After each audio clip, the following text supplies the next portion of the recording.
Connect the Dots.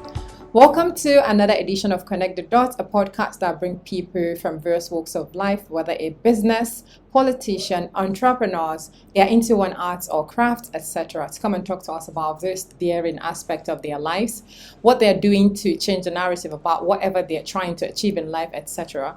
Today, we are with someone, a young lady that is doing a lot in different fields, including women and girls' rights advocate, I beg your pardon, and media, writing, etc. And it's no one but Amrah Aliyu. Welcome to this podcast, Amrah. Thank you very much. Thanks for having me. Thank you so much for coming on the show. So it is a usual thing for us to see young people making waves on social media, and we don't know what the true story behind whatever they're doing is.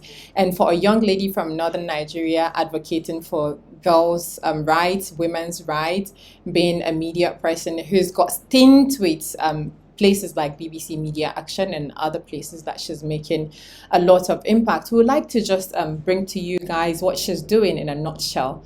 You're a northern Nigerian lady, young, and culture and everything makes you just limit yourself sometimes.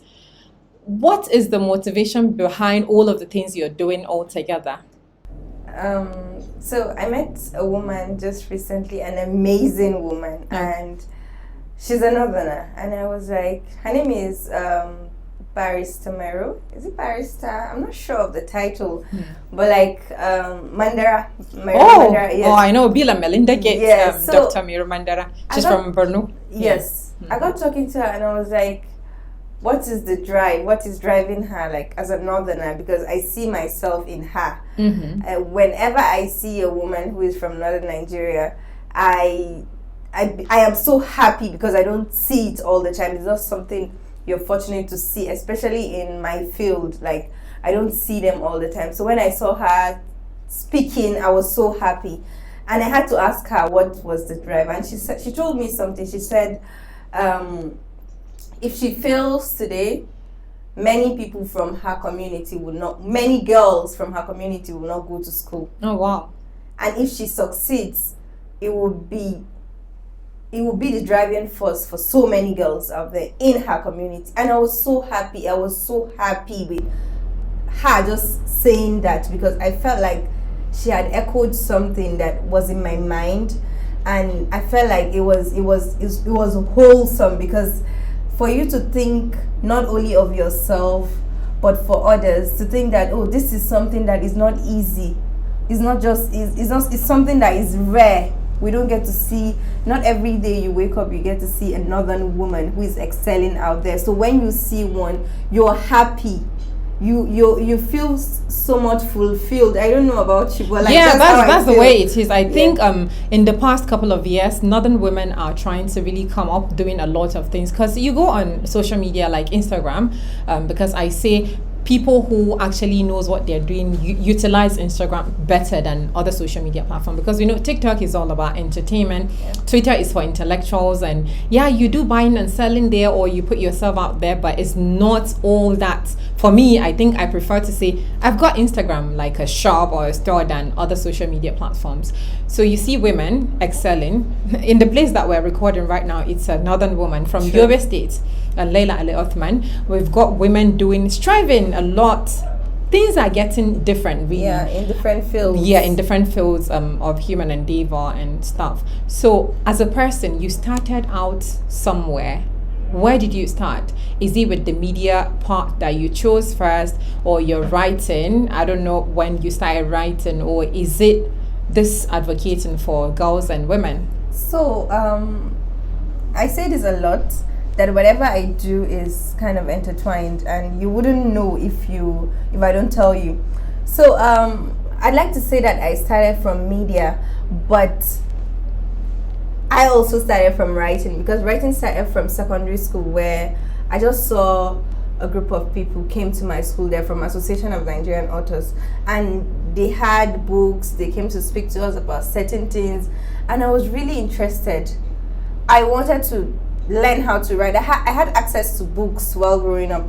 There were books, there were writers, but I didn't know how to go about just being a writer or just joining. I know that sometimes I just get a book and write something, scribble something down, which were just rubbish. Yeah, the young You know? people do that. So when they came to my school, I asked my teacher, my English teacher, Marlon Idris, then I was like, sir, how do I join Association of Nigerian Authors? He just told me, he was like, you can't join, you have to be a writer. And I was like, in my mind, what do you mean I have to be a writer? I am a writer, but like, I just let him be. Like, it was supposed to be like a discouragement for me to just, no, it's not your field, or it's not something you can do. But even as at school, I was already reading news I was in science class, but I was reading news in the on the assembly ground. I was doing a lot of things with regards press club. In fact, I was even, as at that time, I was the vice president press club,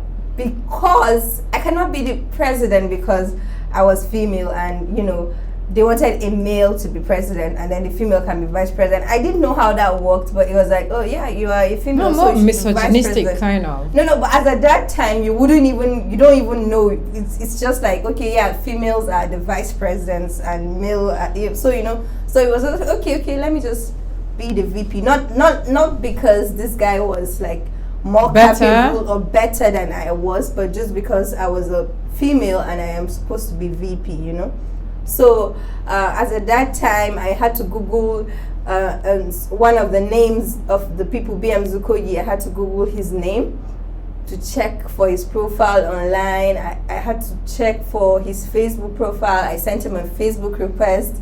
I looked for his number. I called him. I told him I wanted to join Association of Nigerian Authors. And guess what he told me? He said, just come to the National Library on Saturday.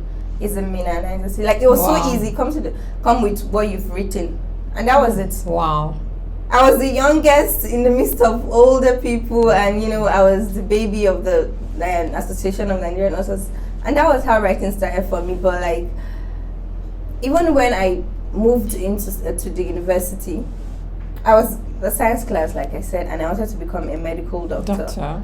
But you know how our system is and everything. You have to just go for what is available. Yeah, absolutely. And then, so I went for what was available. But in my school, I had to join Search FM then. It was like a radio station, a campus radio, where I was volunteering. I was doing a lot of I was doing a lot of recordings. I was doing a show. Specifically, the show is Not Just a Pretty Face, and Not Just a Pretty Face is we had translated to Hausa by Ken Fuska Kadegari Kiba.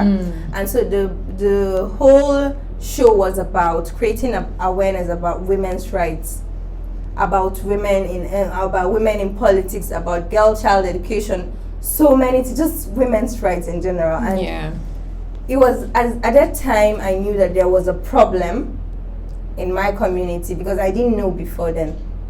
I mean, I grew up, we're all girls in my house, and there was no any gender anything in my house. We all wash plates, we all do whatever it is, just the little things that matter, that begin to give you pointers that there's something wrong. I didn't have it in my own house. And even with my uncles, I have, my mom is between two brothers, and even as at then, they all do house chores. Yeah, no difference. There was no difference. So I didn't see anything where maybe my grandma would be like, okay, you come and wash plates. They all knew how to cook. They all knew how to sweep the house. It was just divided roles. So when I transitioned to doing that particular show, I had to go out to speak to different people, to people in my neighborhood, to activists. I had to go to police station. I had to speak to a lot of people, and that was when it dawned on me that, hey, it's not all rosy. And when you hear people say that, oh, I'm fine and everything around me is fine, and I don't see anything wrong, it's because they don't look outside. And you would be shocked to know that even in your next door, there's something wrong. And that was when it was that show that brought me all this realization that in my next door neighbor, there was something happening called female genital mutilation. I didn't know about it before then. I was wondering, okay, maybe it's in some rural communities, some country, in some weird place. But it was happening in my community. It was a very small girl, so it was something they were doing as at that time. It wasn't a thing of the past where, no, they're trying to narrate something to me. No. There was a little girl there who had been through that FGM. Mm-hmm. And beyond that, there were other people in my community. There were girls being raped by their biological fathers. There were so many things happening. And whenever I go out every day to speak to people about certain things, I get a shocker of my life, and I feel like there's something wrong. And you need to change the narrative. Yes. And so that was when, like, I woke up, or should I say, the realization came to me that, oh, there is definitely something wrong. Before then, if you call me and say, Amrah, this thing is happening, or I heard this, I wouldn't even say. You might want to debunk it. Yes, like, it's not real. Yes, that's not real. It's not possible. But like, it is something that is happening even very close to you. You will not even know. Right under your nose, you won't know until you ask questions. So, or until you look with another eye. Mm-hmm. Like more broader perspective Yes. towards life. It means that was where you started your advocacy for girls and women from. Yeah, that was where I started my advocacy. That thing or that subject or that area is something really sensitive when it comes to northern Nigeria, because a lot of times you see young girls or boys being sodomized, young girls being raped, and maybe it's someone really close in the family, and there will be that, oh no, don't talk, you're going to destroy the girl's life, no, you shouldn't do this. And I'm sure apparently you've been getting threats because you're trying to fight a just cause or something.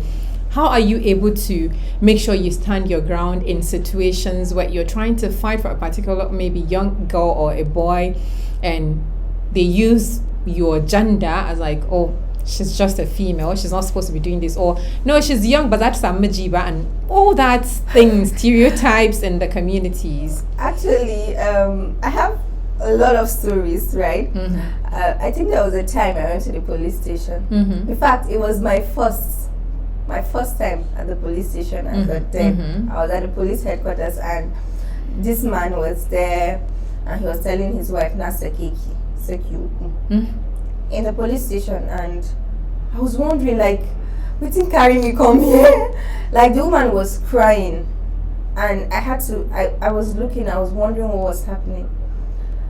This woman, her child was raped by Wow.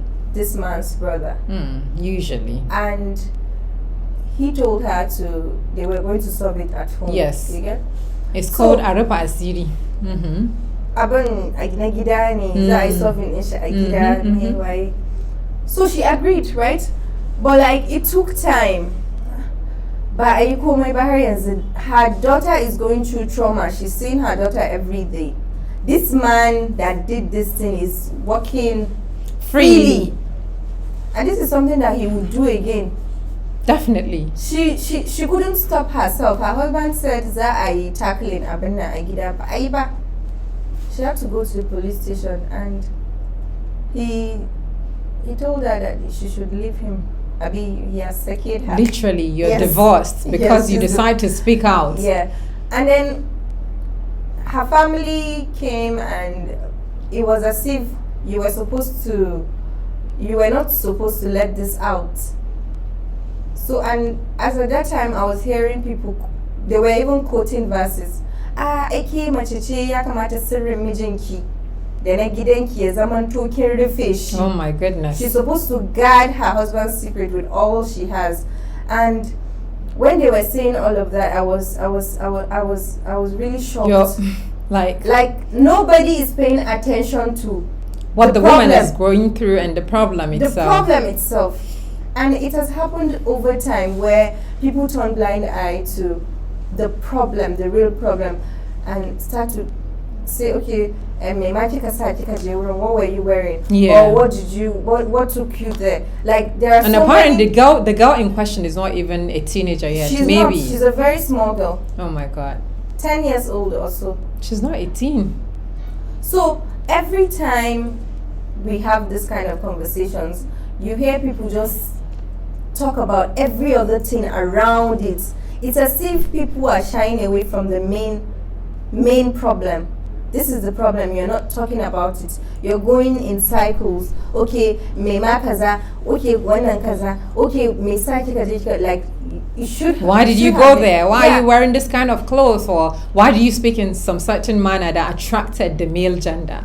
It's usually like that. So for this woman now, why did she come out to speak about this? Truth. Even after her husband said don't. No.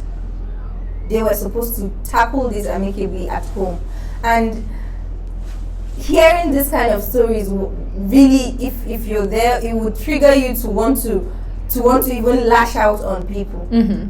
And one bigger problem is that when you begin to say, okay, let me help you, because as at that time I had access to so many people, I had access to other organizations that can help, just referral. And these people now, they can change their minds. They would, time. Because there would be influence around the family, and they'll be like, no, don't go out, don't talk about it. This is a woman who's, so to say, dependent on her husband. She has nowhere to go to. For basic necessities of life. If not her father's house, and her father is saying, don't come to my house because oh my goodness. So where does she go to in this kind of case? I do not have the resources or the money to adopt this woman and her child, So this was one of the problems I had. At some point, it has to stop. So that was why you started all of this? Yes. No matter how long, it doesn't matter how long it goes. Okay, you can keep going to court. There are cases that you even go to court. You go to court sittings. You go today, you go tomorrow, go next tomorrow. And it doesn't end. It's frustrating. Yes, even for me. Now think about someone who has been raped. And then going through all of that, go to court, go to write statements. In fact, maybe you meet with your abuser every day.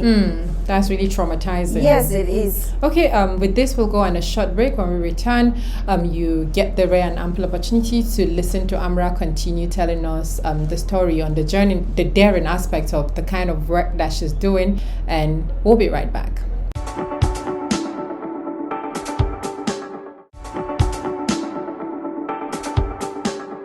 Ding ding, welcome back. It's still Connect the Dots, a podcast that brings people from various walks of life to speak to us about the daring aspect of their lives, those things they are doing to change the narrative in their societies and apparently the world at large, because it seems like the world is bleeding and a lot of things happening all around us, and we're trying to be the change we want to see in our societies. Let's go back into the business of the day of talking to Amrah Aliyu. Welcome back to the podcast. Thank you so much. All right, so let's move on from where we stopped. What you do comes with a lot of challenges, as we were talking before we went on the short break. The kind of things you've seen that really startled you, I'm sure that you feel like, no, it shouldn't be, and stuff. What are those daring aspects of the work you're doing, or the challenges you face that maybe sometimes you feel like, I'm not going to do this again, or I'm not going to get out of my comfort zone to do something for people that are not even seeing the work that you're doing, feeling like, no, you're trying to destroy our lives by taking maybe the problem that they're encountering out to the general public? So, in the course of this work, I've had to deal with a lot of people who call themselves religious. Mm-hmm. You're being painted, you're trying to portray certain things that is not acceptable by religion, mm-hmm. which in itself is a blatant lie. You find out that people who are quoting verses are not even really, they don't know what they're doing. They don't even know what Islam is about, See me on social media, they feel like, I am one powerful, I am this person that cannot be crushed. And when they see me, they be like, huh? This little girl? And they want to pounce on me.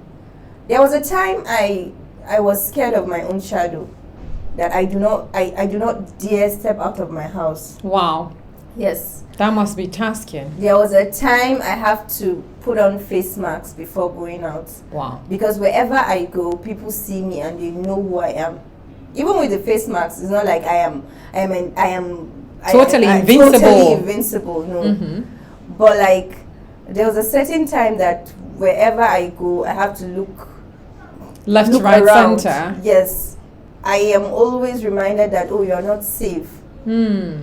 All I try to do is to help people, to help women and girls, you know, out of their misery in the little way I can. Because if you look at the impact I have made, I don't even measure it to the. It gives me fulfillment, but not that type that I want. Like it's not. I feel like it's not enough. Yeah, you feel like Because- you've still got a lot to do. Yeah, because in the end, it's not like you have entirely solved the problem. You have just done your own bit, Part. and then you leave the rest. And people are looking for you. I've gotten threats by people to say that, hey, if you don't get out of this, what am I even doing? If you don't get out of this, whatever happens to you, Wow. you know? So there are times that I want to go out of my own house, and I was so scared during the COVID period. You know, as at that time, gender-based violence, the height of the gender... Yes, there was increase in Yes, there was- especially amount of rape that you hear, like even father to child and all of that. So as at that time, it was around that time that whenever I come out of the house, I'm scared. I don't even go out at night at all. Wow. I feel That like... must be daunting. Yeah, I feel like I am being followed. I get messages.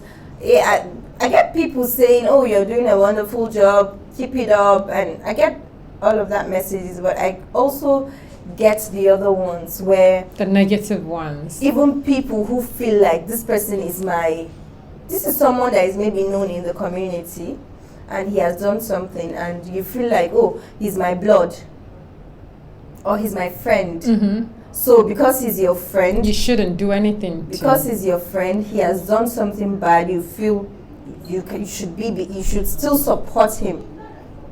This person, if this person maybe, let's say, raped your younger sister or your daughter, would it be the same story? You will be- So I'm your girlfriend, does that give you the right to rape me? So, you know, people are, you know, unpredictable, and Yeah, sometimes people- insensitive. people that you respect Hmm. or you look up to send you certain messages to tell you to stop or to tell you to be careful. Mm. You know, when someone sends you a message, be careful, it's not just telling you to be cautious, it's like No. a threat. It's like Mhm. warning you. Yeah, it comes with an undertone of threat. Yeah. So whenever I go out, I feel like I'm being followed. Mm-hmm. I had to write about it for my sanity. In fact, at some point, I had to go off social media. I had to stop posting most of the things I do because it came Because with of a fear. lot of backlashes. People always saying things, people always threatening me, people even, and then when I go out, they'll be like, Amrah, so I was scared. I see that your face is kind of dimmed because of this conversation. It's really something tough, and we're all about people's mental health. And so I think we should take a quick, much more like a personality test, where I'll tell you some certain flavors of tea and see whether you care about your health as well as you care about people trying to fight for their rights. So you should choose between this number of tea bags: mint leaf, another one is strawberry, the other one is raspberry, and blackcurrant. Mint leaf. Mint leaf. Okay, let's see what mints get. So, oh yeah, I think you're about your health a little bit. So, mint leaf assists you in digestive, if you've got digestive upset, and it may relieve tension. Like, I feel like you're a bit tensed, so that's why I brought this. And may freshen your breath too, and relieves clogged sinuses. And okay, the other ones is for our private, and it may improve your sleep. So I think you're good to go when it comes to taking care of yourself too, because self-care is actually healthcare, and you should make sure that you do that for yourself while you're trying to look out for other people too. So I see. Thank you. Thank you for sharing. It's really amazing to see a young person doing all of this. And even though you start with just some plain mind without thinking, oh, there might be consequences or not, may Allah continue to be your guide, strength, and support. And may you be safe always. Amen. Okay, yeah. Amen. So I know that this encourages your writing skills. What you do also encourages your writing skills. So let's look into writing for you before we venture into TEDx organization that you do. Yes. Okay, so writing for me is like where I put it all out. Mm-hmm. So I have this personality where I can talk a lot, I can joke a lot around, but like when it comes to the things that matter, I don't really know how to share. Mm-hmm. And when something is really when something gets to me, like something that hurts me or something I really care about, I don't get to really show that side of me because I don't like to be portrayed or to be seen as vulnerable. Oh yeah? It might not be something that is supposed to be good, but like that's how I feel. I don't want the words. I don't want people telling me sorry or oh yeah?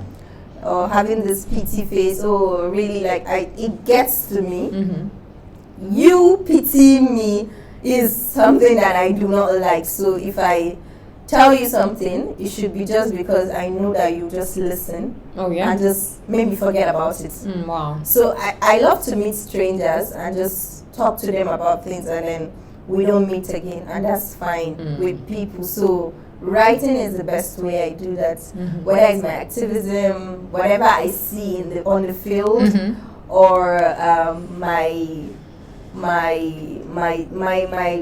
experiences growing up, I just have a way of just putting it down into in writing. Yes. So it's easier to just write about these things and talk about them, and that's where I put out my fears, my insecurities, everything that has to do with loss and all of that. Okay. So even the story I told you about when I was so scared, I had sleepless nights and I couldn't go out all the time. I had to write it down. I had to write a story about it. I had to even narrate a story of a friend of mine that was put in jail because of something he had written. So it really got to me, and I said it was all at that time, and so I had to write it down, and I felt better. So writing is like my safe space. Okay, you've written a book. Yeah. Can you tell us about it? Even love, I had to join love and heartbreak at the same place because I just felt like it was intertwined. Yeah, so all of these are just processes that I have been through, and some of them are really realities of other women and girls. Most of them are either my reality or the realities of other people around me. And this was something I just wanted to just write down, to just have it, to read it over and over again. It reminds me of so many things, and I felt like, okay, yeah, the world needs to see. I really think that every poem in the book is interesting, but I'll just read one for you. Go. It's Woman. Okay. Woman. Of a Saturday morning of an October journey, her eyes are the soft dreams in a blue sky. Goddess of sins, made of moonlight magic. She's amber, she's purple, she's the purest glow of a new sunshine. Woman, not the one hidden in broken mirrors or the one on a long line of women waiting. She's the spirit behind victory. Or will I say, was there any time that you feel like, I think I should sit in the rhetoric of the society that a woman belongs to the kitchen and she shouldn't pursue any career path or something? Funny enough, I've never felt that way. You see, when I say I was raised by rebels, it's a generation of women who, when I didn't see, it's not something I grew up to see that, oh, my mom is sleeping, or she's in the other room, or she's in the kitchen, always without doing anything. I grew up at some point, with my mom, and she was the one who was doing all the going out. She was paying my school fees. She was taking care of all of us. We're four girls, raised by a woman. And at some point, it was my grandma. And if all these women were sleeping or were just being in the other room or in the kitchen, then maybe I wouldn't be where I am today. So I think even my community, like I said, even with writing, this is like not something I didn't just wake up. I didn't just come out of somewhere and just see that, oh, this is the norm. The norm in my house is you cannot be caught just sleeping or just doing lazing around. It's not possible. I was raised by fierce women who were not seen as normal people. When you're doing not the ordinary things that women are perceived to be, okay, this is the norm for women. This is the gender roles that were written for women. This is supposed to be the path to follow, and you are doing other things. You are doing extra, taking up the role of a woman and a man at the same time, or taking up all the roles. Then that coming up from that kind of family or from that kind of community, that, oh, I'm not born to come and just be there.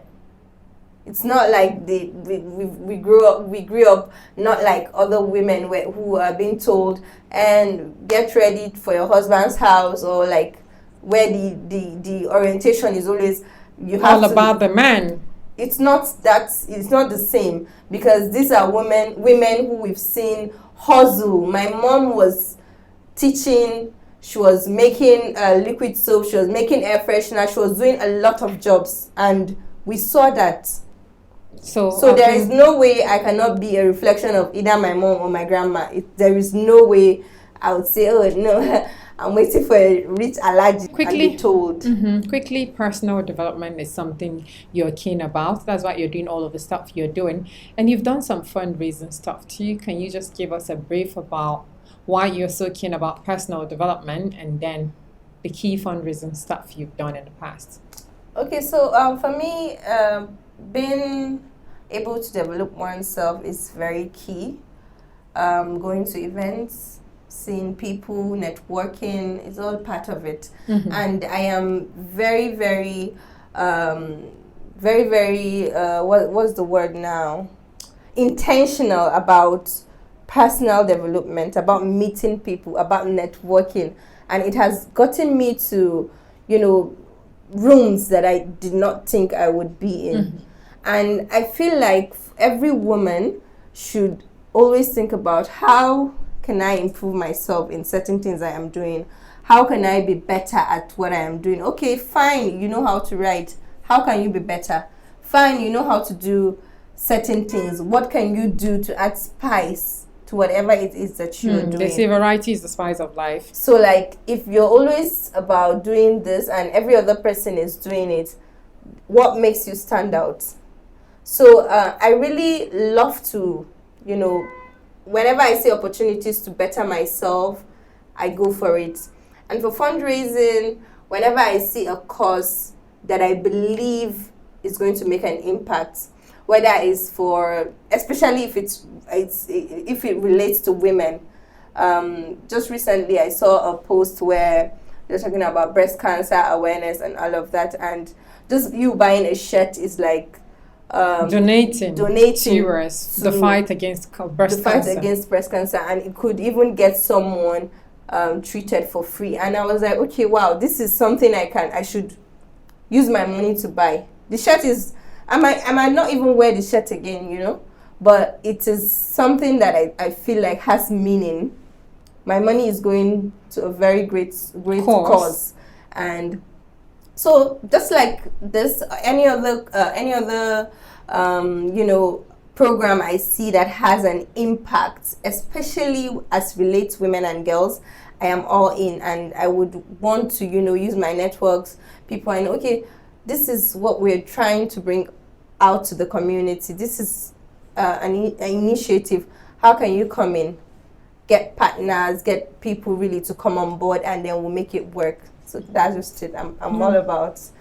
What's your message to the general public, or will I say the world? Because it's a global village and we're all citizens of a global village, and you're doing a lot of stuff on social media. So I think we're talking to a global community right here. So what's that message, maybe in a sentence, to the world? Okay, I would just love to say whatever it is that you're doing, do not stop. Do not be discouraged by other people. Whatever people will talk, whatever it is that you do, they must say something. But the thing is, just find what works for you and keep pushing. Someday it might just be your day. So never give up. Yeah, I really believe in really pushing. I'm a firm believer of not quitting whatever happens. It's better you learn from your experiences than for you not to try at all. Yeah, they say experience is the best teacher. Right. Thank you so much for being part of this podcast. It's been a wonderful conversation with you and you guys. This is where we draw the curtain on this edition of Connect the Dots with Amrah Aliyu, who is like a woman wearing lots of caps. And we've listened to see where she's doing a lot of stuff, where she's facing challenges, and all that matters is that we never give up. We keep learning from our mistakes and get better at whatever we do. Thanks for watching. See you again next week. Connect the dots with us again. Ding, ding.